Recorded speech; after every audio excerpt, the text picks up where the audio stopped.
안녕하세요, 여러분. 지난 시간에는 설계제 4장에 대해서 살펴보았습니다. 이 시간에는 설계제 5장에 대해서 살펴보도록 하겠습니다. 설계제 5장의 전체 내용은 이렇습니다. 좀 양이 많습니다만은 앞부분에서는 전체 내용을 요약해서 제시한 이후에 다음에는 전체 내용을 다시 한번 부연해서 자세하게 설명하고 있습니다. 그래서 먼저 그 대체적으로 얘기하고 있는 내용을 살펴보면 전체의 내용은 진께서 시작을 해서 감께서 끝납니다. 그래서 그 진께는 송이를 상징하거든요.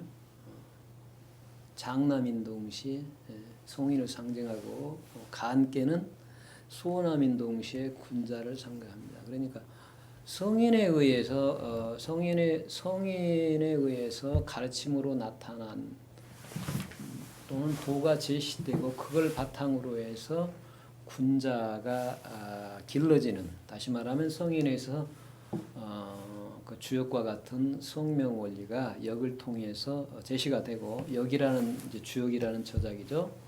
그리고 군자가 성이 제시한 성명 원리를 깨달아서 그걸 실천함으로써 완성됨을 상징하고 있는 것, 나타나고 있는 게 바로 이 설계 제5장이다 볼 수 있습니다. 그러니까 이렇게만 얘기하면 또 성인과 군자라는 어떤 그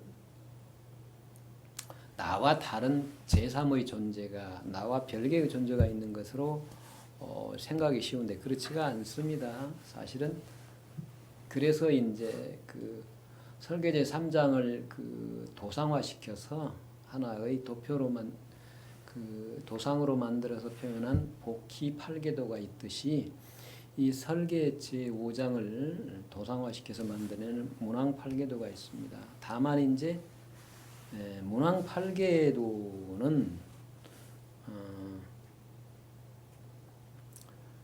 소홍이 얘기하는 그 문왕 팔계도와는 차이가 있다. 그런 점만을 염두에 두시고서 이해를 하시면 됩니다. 자, 그 내용을 이제 한번 볼까요? 그 내용을 보면 제추로 진 그래놨습니다. 제가 출호 진, 진께서 나온다 그런 얘기인데요.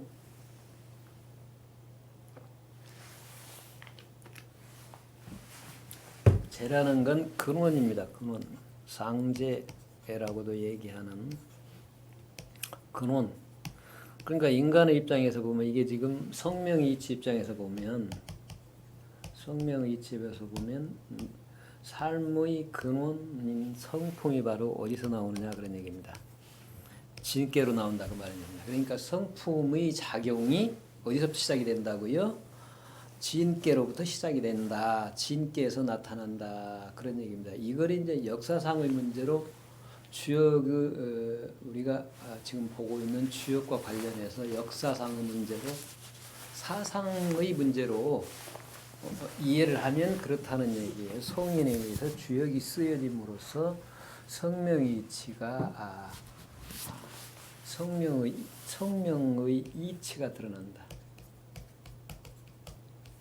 체계화된 이치가 드러난다. 그런 의미를 바로 진께라고 그럽니다. 자, 그러니까 이 진께에 의해서 지금 이제 주역이 쓰여지면서 주역에 담겨진 성명의 이치가 그걸 읽는 후대의 군자들의 마음을 어때요? 이게 진이 동이라고 그랬잖아요. 움직여요. 이게 아닌가 보다. 내가 지금 물리적인 생명이 나라고 생각을 하고 육신이 갖고 있는 본능에 따라서 삶을 살았는데 그 본능이 내가 아니고 성품이라는, 즉 육신이 아니고 육신을 넘어서 있는 본성이라는 성품이라는 게 있다. 거기로부터 내 육신의 모든 생각과 행동이 말이 나온다 라고 말을 해주니까 어때요? 내 마음이 이제 바뀌기 시작합니다. 조금씩 그게 움직이기 시작을 해요. 그 다음에는 어때요? 이제 제오손이라고 그랬어요.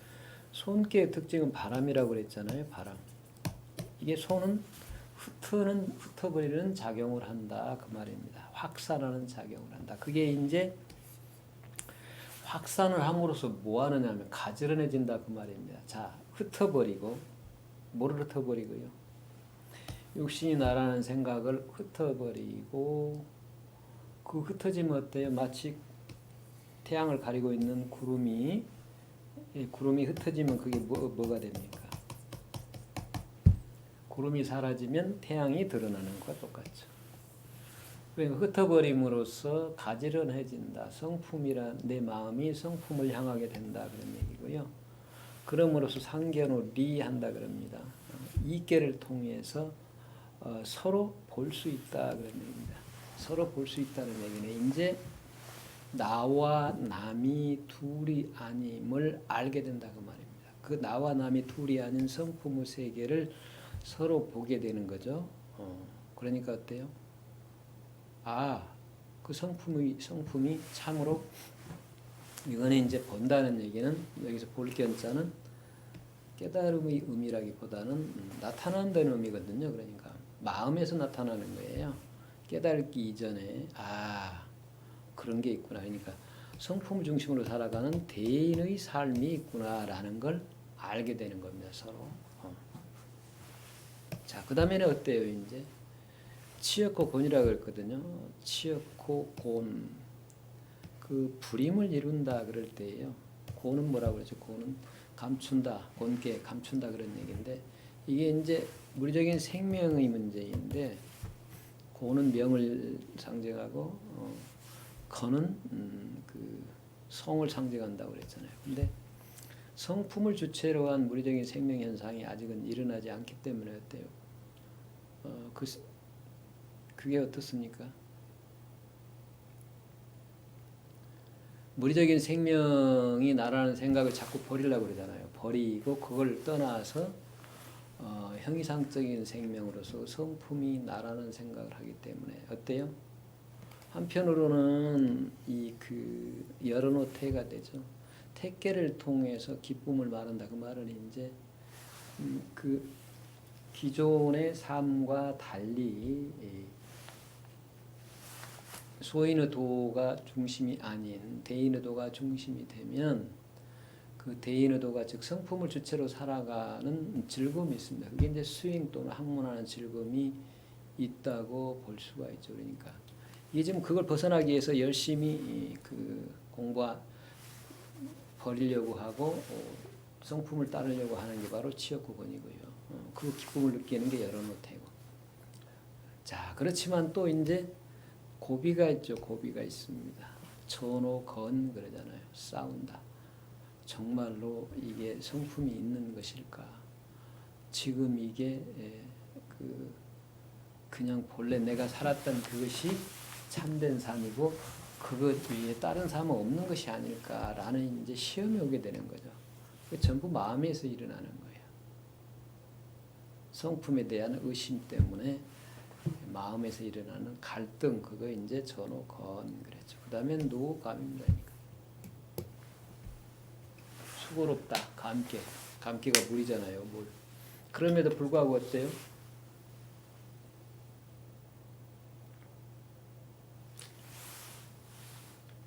그럼에도 불구하고 그 성인의 말씀에 대한 그리고 자기 성인의 말씀을 통해서 성품에 대한 믿음이 있기 때문에 그걸 이제 건께 사회로 한번 보면요. 사회 이름은 어때요? 혹약재현이라고 그랬죠. 본래 용이기 때문에 즉 본유한 거기 때문에 하늘을 날듯이 현상으로부터 확 뛰어나려고 그러는 겁니다. 초월을 하려고 벗어나려고 노력하는 거죠. 그러다가 도로 어째 떨어집니다. 때로는 물속으로 텀벙 떨어지는 거죠. 그게 과거 습관 때문에. 자, 그럼으로써 그게 계속 끊임없이 그러다 보면 오해 이르면 어때요? 성언호 간, 그래도 간께 이르러서 이제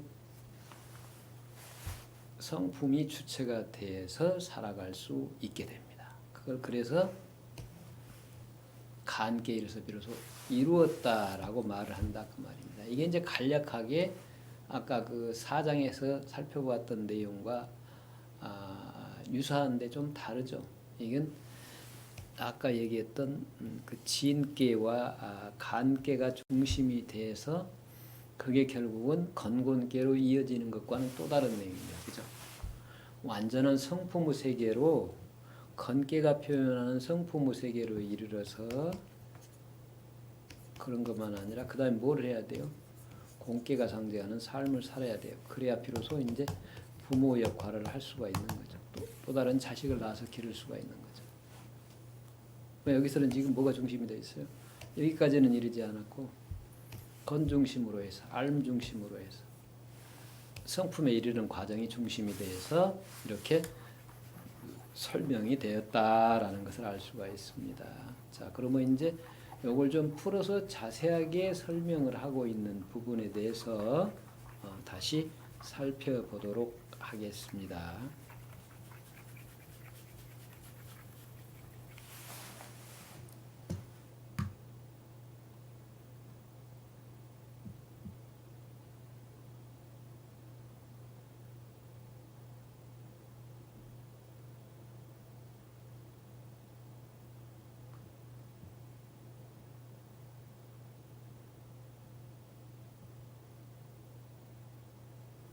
자, 만물이 주로 진하니 그랬죠. 다시 한번 설명을 해요. 만물이 진께로부터 나온다 그랬습니다. 그 말은 무슨 얘기예요?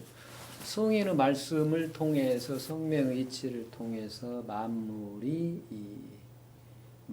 무엇인지 만물의 존재 가치가 무엇이고 지금 여기 나와 만물이 어떤 관계인지가 드러난다, 밝혀진다 그렇게 볼 수 있습니다. 그러니까 이걸 이렇게 보면 나의 문제로 주체와 내면화시켜서 이해하는 거고 그렇지 않고서 밖으로 보면 그냥 만물의 문제가 돼버려요. 그러니까 진에서 우리에서 만물이 나온다 그러면 그 우리에 있잖아요.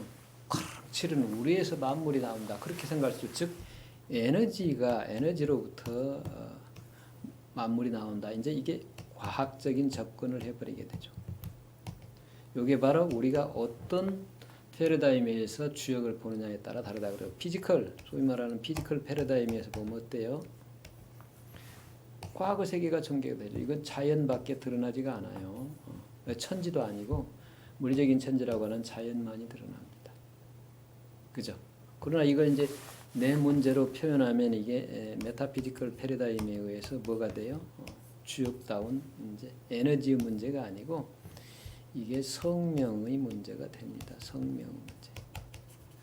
성명 문제. 구분할 수 있어야 돼요. 이게 이제 과학적이 아니라 인문학적인 이해입니다. 이게 과학적인 인문학 이해 방법과 과학적인 이해 방법과 인문학적인 이해 방법이 달라요. 요거 이해를 하셔야 돼요. 요거 차이가 있습니다.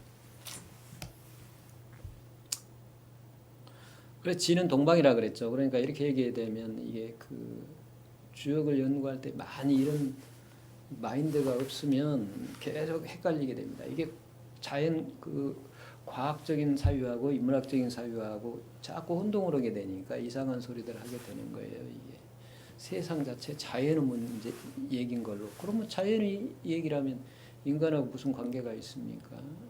물론 이제 자연이 인간의 삶에 영향을 미치지만 인간의 삶이 어떻게 살아야 되는가는 성명지리하고는 무관하잖아요. 이게 성명지리로 이해를 해야지 왜 만물과 진으로 이해를 합니까? 우레로만 이해를 합니까? 그러면 다르죠. 이해가 안 되죠. 그렇잖아요. 전혀 그렇지가 않습니다. 아까 얘기했듯이 만물이 주로 진이라는 진께가 상징하는 성인을 통해서 성인의 삶을 통해서 만물의 근원인 만물이 뭐예요? 물건이라고 그럴 때는 그 물건의 근원은 사건이고 사건의 근원은 바로 시간성인데 그 시간성이 성인의 도에 의해서 성인의 말씀에 의해서 성인을 통해서 표현되지는 걸 그렇게 설명을 한 겁니다. 그러니까 여기서는 이제 성품으로 보면 성품이 성인의 말씀에서 처음으로 드러난 걸 만물이 주로 진이라 이렇게 얘기했죠. 그러니까 여기서 보면 이제 앞에서는 제추로 진이라고 해서 만물이 추로 진이라고 그랬으니까 여기 얘기가 여기서도 이것만 봐도 이해가 되죠? 만물이라고 그럴 때는 우리가 과학적인 측면에서 자연을 중심으로 이해를 한 거고 재라고 그럴 때는 어때요? 이게 이제 형이상적인 측면이잖아요. 만물의 근원인 도나 성품이나 또는 신이라는 것도 대상적인 게 아니라 형이상의 세계가 도세계, 성품의 세계가 이것과 저것으로 구분하여 나타낼 수 없는 분별을 넘어서 있는 특징을 나타낼 때 뭐라고 한다 그랬죠? 신이라고 그랬습니다. 그리고 이러한 경계가 이러한 세계가 바로 뭐라고요? 만물의 근원이라고요. 만물의 근원입니다. 그러니까 이제 어떻게 얘기를 해요? 이걸 제라고 배워서 주재한다. 중심이 된다. 그렇게 설명을 하는 거죠. 중심이 된다. 중심이 된다 이렇게 설명했습니다. 그러니까 형이상적인 측면에서는 제라고 그랬고 형이하적인 측면에서는 만물이라고 그런 거예요. 자, 이런 측면에서 보면 어때요? 이렇게 나누어서 얘기를 했죠. 항상 이부법적인 사고가 전제가 되어 있다는 걸 느껴야 되죠. 지금 형이상과 형이하를 나누고 도와 기를 나누고 성품과 명을 나누는 구조가 뭐라고요? 중국적인 사회 구조이자 일반적인 사회 구조예요. 이게 여기는 형이상하로 나누었지만 과학으로는 여기서는 형이상과 상하로 나누고 동시에 내외로 나누잖아요. 내외로. 여기서는 내외로 나누는데 과학에서는 내외로 나누죠. 내를 뭐라고 그래요? 주체라고 그러잖아요. 외를 뭐라고 그래요? 객체라고 그럽니다. 그러니까 주객으로 나눕니다. 평면적인 주체와 객체로 나누지만 주역에서는 형이상적인 상하와 입체적인 그 다음에 내외로 나눕니다. 이게 차이예요. 다 이원론이지만 이게 차이입니다. 자, 그러니까 이원론은 언제나 형이상과 형이하를 나누던 주체와 객체를 나누던 평면적인 그 구분이든 전부 다 어때요? 이게 지금 이걸 중심으로 주장을 하거나 이거 주체 중심으로 주장을 하거나 객체 중심으로 주장을 하거나 어때요? 모순이 일어납니다. 둘로 나눌 수 없는 것을 나눴기 때문에 형이상 중심으로 얘기하든 즉 성품을 중심으로 얘기하든 깨달은 부처 중심으로 얘기하든 불교식으로 얘기하면 중생 중심으로 얘기하든 성품 중심으로 살아가면 부처이고 생명 중심으로 살아가면 중생입니다. 그리고 성품 중심으로 살아가면 대인이고 물정이 생명 중심으로 하면 소인인데 자 이렇게 나눠버리면 어때요? 대인과 소인이 부처와 중생이 과연 어떤 관계인가 항상 문제가 제기가 됩니다. 그래서 그 어떤 주장을 하든 어떤 것 중심으로 주장을 하든 그 주장이 두 주장이 양립할 수 없는 모순 관계가 형성이 될 수밖에 없죠. 이제 이게 문제라고 볼 수가 있습니다. 어쨌든 그걸 먼저 얘기를 해버렸는데 그 이전에 이걸 다 설명해. 지는 동방녀라 그랬죠. 이제 동방은 왜 동방이에요? 그러면 이 동서남하고 필연적인 관계는 없습니다. 이걸 지금 상징적으로 표현하기 위해서 그런 것뿐이죠. 왜요? 동방 쪽에 해가 뜨고 생명이 해가 뜨기 시작하면서 생명이 그 해가 뜨면은 거기서부터 어때요? 봄하고 연결이 되고 봄으로부터서 여기로부터서 어때요? 점점점 어때요? 이렇게 돌아가잖아요. 점점점. 그러니까 공간과 시간을 공간화시켜서 지금 설명하고 있는 거죠. 시간을 공간화시켜서 사방, 팔방으로 공간화시켜서 그게 이제 사각형이 되고 사방으로 하면 사각형이 되잖아요. 팔방으로 하면 이렇게 되는 거죠. 원이 돼버리고 원에 가깝게 되고 어쨌든 이처럼 공간화시켜서 표현하고 있습니다. 그게 이제 공간적인 측면에서 물건이 중심이 되기 때문에 그래요. 이게 사유의 사고 또는 세계의 표현 방법, 논리 체계, 그렇게 다 돼 있습니다. 원과 시간성은 원으로 표현이 되고 공간성은 이 속에 들어있는 사각형으로 표현이 된다고 설명을 드렸죠. 그렇죠. 자, 그렇게 됩니다. 자, 그다음에 자, 그래서 이제 지는 동방녀라 그랬어요. 그러니까 여기에 무슨 특별하게 무슨 그 동방이라는 또 뭔가 그 공간과 또 연결이 돼 있다 어쨌다 그렇게 생각하시면 안 됩니다. 이건 그냥 상징 체계일 뿐이에요. 그러니까 본성의 작용이 이제 시작이 된다 그런 얘기고 제후손환이 그랬죠. 소는 동남이라 그래서 제하자는 만물지 결제라 만물이 결제한다. 그 깨끗하게 하나로 모아진다 그 말입니다. 그 말은 무슨 얘기예요? 과거 것을 버리고 새로운 기준에 의해서 변화해서 하나가 돼간다 그런 뜻으로서 쓰는 겁니다. 그리고 이하자는 명예하니 그랬죠. 이라는 것은 밝음이니 만물이 이렇게 상견열세니 만물이 밝음을 통해서 빛을 통해서 서로 본다. 남방직교야라. 요걸 이제 본성이 갖고 있는 지혜의 빛으로서 서로를 알아보게 된다. 본질을 파악하게 된다. 그래서 비로소 사람은 사람다움을 파악하게 된다. 그런 얘기죠. 성인이 요걸 이제 이런 원리를 이용을 해서 성인이 남면이 정천해야 한다 그랬죠. 북쪽에 앉아서 남쪽을 쳐다보고서 남면이 남쪽을 얼굴을 하고서 청천하 백성들의 마음을 듣는다. 그래서 향명이 취한다. 밝음을 향해서 다스린다 그럴 때 이게 이제 지혜로서 다스린다 그런 얘기예요. 그러니까 본래 그 천하의 왕로로 살 수 있는 존재는 지혜를 갖춘 존재예요. 지혜는 어떻게 이루어져요? 본성을 깨달아야 되는 거죠. 지성해야 돼요. 그러니까 성품을 모르면 성품의 그 내용인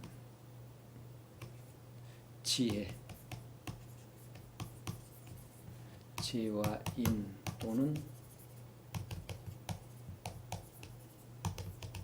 자비를 사용할 수가 없습니다. 그러니까 장자는 육아를 뭐라고 그랬어? 내성외아래가 영향한다고 그랬잖아요. 안으로 성인의 덕을 가진 존재, 즉 본성을 깨달아서 그 지혜를 자유자재하게 쓸 수 있는 존재가 바로 밖으로 천하 왕이 돼야 된다 그러는데 그 얘기를 하고 있어요. 그러니까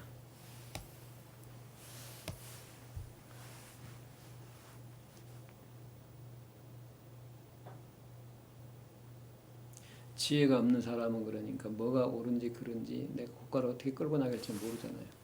정치가 뭔지 몰라요. 그러니까 오늘날 정치인들이 정치 철학을 모르잖아요. 정치인들이 무슨 정치 철학을 그 저기 법조계에 있는 무슨 변호사들이나 아니면 그냥 학교도 안 다니고 그 여러분이 학교 안 다닌 게 그 잘못이라는 얘기가 아니고요. 사회생활을 하는 게 일정한 게 필요해요. 그냥 머리로서 변호사 자격증 따서 그 국회의원 되고 대통령 되고 그게 아주 그 훌륭한 것까지만 그렇지가 않잖아요.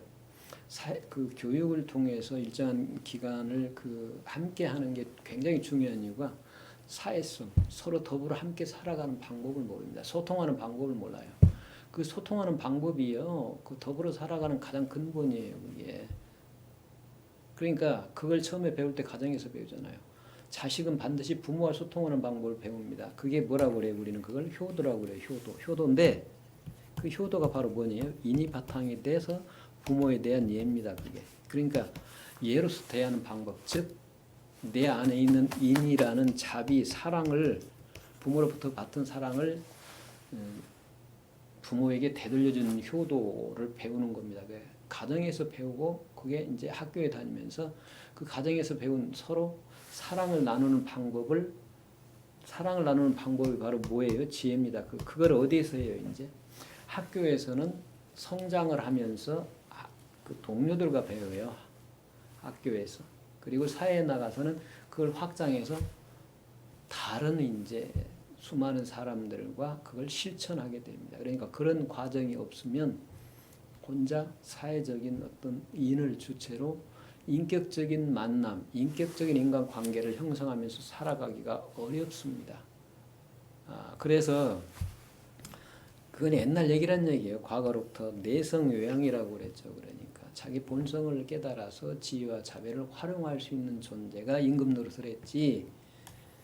그냥 그 어디 자격증이나 갖고 대학이나 졸업하고 대학원 졸업하고 어디 유학 가고 해가지고서 지식만 많은 사람이 천하의 리더가 되는 그런 법은 없습니다. 그게. 그러니까 지금 그런 우리의 전통을 지금 우리가 다 상실해 버리고 있다라고 볼 수가 있죠. 어떤 그 패거리에 의해서 공산당들이 그러잖아요. 혁명을 일으켜서 패거리 만들어 가지고 세를 만들어서 그걸 가지고서 국가를 장악을 하고 독재자가 돼서 독재 정치라고 하는 거예요. 그런 것은 중국의 전통 사상과도 다릅니다. 여기 그렇게 돼 있잖아요. 제 얘기가 아니에요. 중국으로서 과거의 중국의 전통 역사 정신, 각 시대를 이끌어가는 사상의 중국 사상으로서의 주역의 측면에서 오늘날의 중국을 바라보면 우리가 중국이 지금 올바른지 그른지를 분명 파악할 수 있죠. 그러니까 따로 얘기할 필요도 없어요. 본인들 자기 자신의 그 전통 사상과 비교를 해보면 어떻겠냐 이런 얘기를 하고 싶은 거죠. 그러니까 지금 올바른 정치하는 게 아닙니다. 그럼 그걸 좋다고 따라하려는 사람이 하면 더 어리석죠. 그럴 필요가 없잖아요. 왜 우리는 그보다 더 좋은 전통이 있는데 남의 것을 따라할 필요가 있느냐 그런 얘기를 하고 싶죠. 자, 그 다음에 이제 고냐자는 지안이 땅기자라고 그랬죠. 만물이 개의 취향일세 그랬죠. 만물이 모두 길러진다 그랬습니다. 기름을 이룬다 그랬습니다. 곤께서는 이제 길러주는 작용을 하는데 고로치역호곤이라고 그랬거든요. 자, 근데 이제 길러준다 그럴 때예요.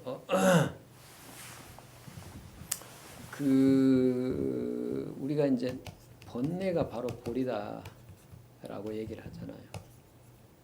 그러니까 분별심. 둘로 나눠보는 마음이 사실은 번뇌를 낳는데 취사 선택하는 마음을 이제 낳는데 사실은 그것이 바로 뭐예요? 그것이 바로 나를 바꿔서 성장하게 할 수 있는 토양입니다. 그게 길러주는 거예요.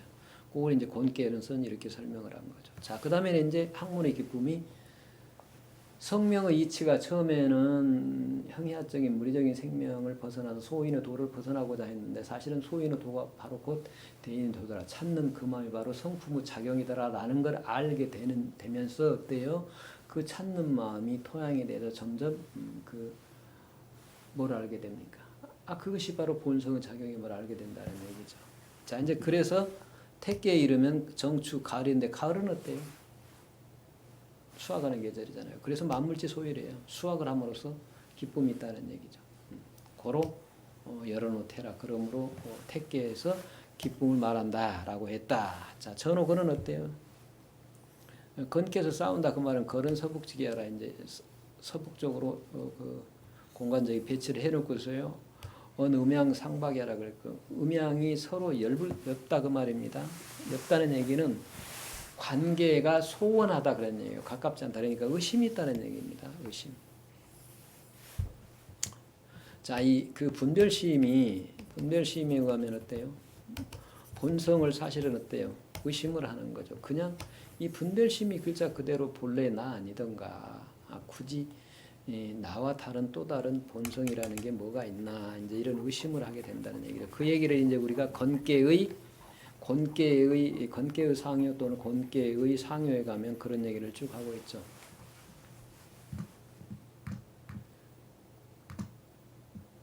음의 양 그랬죠. 양이 과연 있는 것인가? 내가 바로 양이 아닌가 하고 의심을 한다 그 말입니다. 그러니까 그 본래 자기 자신의 의의 상태를 벗어나지 못했죠.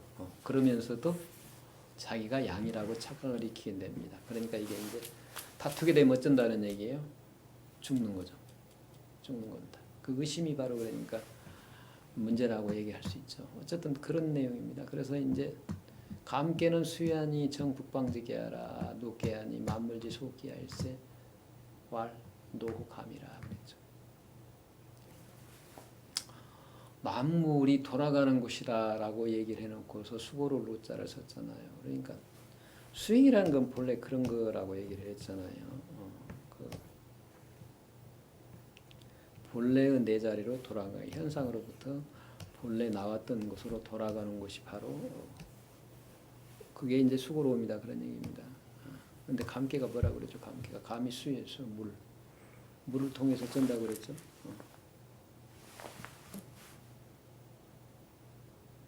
감이 월이라고도 그러고 이일이라고 그러고 감이 또 수라고 그러고 이월 감이 월, 감이 일, 이월 감이 수 이렇게 얘기하죠. 감개 여기 지금 그랬잖아요. 감개 윤택하게 한다. 살찌게 한다. 본래 자리로 돌아가며 살찌게 하는 것이다. 의심을 하면 어때요? 갈등이 일어나니까 다시 본래 자리로 돌아가야 되잖아요. 돌아가는 것도 놔버리는 걸 그렇게 얘기합니다. 그래서 본래 자리로 돌아간다 그런 얘기인데 자 이게 이제 상계와 아까 지금 그 건계하고 상계하고 같이 연결이 돼요. 중천계를 한번 볼까요? 오유에 내가 지금 오유에서 깨달았잖아요. 그게 이제 깨달았다면 상효에 이르면 어때요? 그 깨달음의 세계에 내가 안주를 해버리려고 그래요. 나는 깨달은 존재다. 그리고 깨달지 못한 존재, 즉 대인과 소인, 군자와 소인을 구분해버리고 군자의 대인이 안주를 해버리려고 하는 거죠. 요게 이제 문제라는 겁니다. 여기서 한 단계 놔야 돼요. 무슨 얘기냐면 깨달음이라는 결국은 어때요? 깨달음이 없었던 게 아니라 새로 갑자기 과거에 없었던 게 생겼다면 그건 어때요? 인위적인 겁니다. 인위적인 거. 그러니까 원인이 사라지면 결과도 또다시 사라진다고 말입니다. 본래의 것이 아니란 얘기예요. 그러니까 이거는 깨달음이란 매 순간에 본래의 것이 드러납니다. 그 불교에서 뭐라고 그래요? 본각이라고 하잖아요. 본각이 어느 순간에 나타난 거예요. 그걸 뭐라고 그래요? 시각이라고 그러죠. 그러니까 시각이란 그 순간에 보면은 뭔가 깨달음이 나타난 것 같지만 내가 안 게 있는 것 같지만 볼 공각이 드러남이기 때문에 그런 측면에서 보면 어때요? 각해도 각함이 없다. 불각이다. 그런 얘기가 되죠?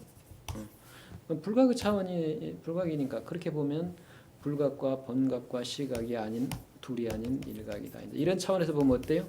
다시 그럼에도 불구하고 본각이 있음을 불각 모르는 사람한테 시각할 수 있도록 내려가야 됩니다. 그게. 그래서 이제 상위에 이르게 되면 가하되 각이 없음을 알게 되는 것. 그럴 때 비로소 어때요? 이제 새로운 시작이 시작이 돼요. 그래서 가는 동북지 괴한이 만물지소 성종이에요. 끝에서 끝을 완성하는 동시에 새로운 시작을 이루는 겁니다. 그러니까 새로운 시작이 이루어져요. 이제 소인의 삶이 아닌 이제 알무 문제가 아닌 대인의 삶을 실천하는 삶으로 이렇게 돌아와집니다. 이제 이런 사람을 뭐라고 그래요? 대인의도를 깨달아 실천하는 군자라고 얘기를 합니다. 예. 자, 그러니까 군자에 이르러서 비로소 이제 뭐가 드러나요? 이제 암과 실천이 하나일 수 있는 주체인 뭐가 드러납니까? 성품이 드러나고 그 성품을 주체로 살아가는 올바른 삶의 방법의 명이 드러납니다. 자, 그래서 이제 이처럼 그 암의 끝인 동시에 암을 완성인 동시에 행의 시작을 이루는 게 바로 간계다. 그래서 성인에서 시작해서 군자의도로 완성되어지는 성인 군자의도를 이렇게 설계 5장에서 설명을 하고 있습니다. 자, 그러므로 간께서는 뭘 한다고요? 비로소 이루었다. 생한 것이 아니라 생장성 가운데 이rum을 성을 얘기한다. 이제 이렇게 얘기를 할 수 있죠. 자, 이렇게 보면 이제 여러분이 이제 이거를 이제 쭉 그 지금까지 1장에서 5장까지의 내용을 이해를 했는데요. 그 1장에서 5장까지의 내용을 보면 성인과 군자를 나누어서 과거적인 성인과 미래적인 군자가 둘로 나누어지고 성인이 성품 세계를 드러내는 경전을 썼고 군자는 그 명의 세계를 실천함으로써 명중심을 살아가는 그러한 존재로 이렇게 얘기를 하게 됐고 이런 구조가 전부 도와 기라는 이원론적인 구조로 되어 있다라는 걸 알 수가 있죠. 이게 이제 주역의 전형적인 사유구조입니다. 물건적인 사유구조. 물건적인 관점에서 이부법적인 사유에서 형이상과 형이와 성품과 명 이렇게 나누어서 각각 그 설명을 하고 있음을 우리가 알 수가 있죠. 자, 그러면 이제 이게 현상의 세계로 가서 현상의 세계 출발해서 근원을 파악을 했다면 이렇게 파악을 했다면 기로부터 도로 갔고 성으로부터 명으로부터 성으로 갔고 군자 그 성인의 가르침을 통해서 군자가 됐다면 어찌해야 돼요? 이제 그걸 실천을 해야 되죠. 이게 이제 이런 문제라고 그랬잖아요. 이렇게 되면은 이걸 먼저 하고 뒤에 이걸 하게 되면 양자를 합이라는 문제가 제기가 됩니다. 그러니까 여기서 이제 한국사상의 출발점이 돼요. 여기서 얘기하는 도와 기, 성과 명, 성인과 군자, 관과 미래 또는 시간성과 시간이 둘이 아닌 이런 문제. 자, 이 과거와 미래 이처럼 이분법적인 사고가 둘이 아닌 문제를 이제 둘이 아닌 세계를 중도 또는 중도라고 얘기하는데 이 또 중도는 중도라는 것에 머물러 버리면은요. 과연 이것이 현상의 그 기와 명과는 어떤 관계인가 분명하게 이게 처리가 안 돼요. 아까 얘기했던 선호, 암과 선지의 문제, 먼저 알고 뒤에 행하는 문제, 즉 지행 합의의 문제가 제기가 됩니다. 자, 그러려면 어때야 돼요? 이제 이게 첫 번째는 그 물건의 분합을 시간으로 바꿔야 됩니다. 사건, 물건을 사건으로 바꿔서 분합을 생성으로 바꿔야 되는 거고, 그러면 사건으로 바꾸는 게 아니라 두 번째는 뭘 해야 돼요? 시간성을 바탕으로 해서 그게 사건 시간으로 드러나는 관점, 즉 순과 순역 합의의 관점을 제시를 해야 돼요. 그게 필요합니다.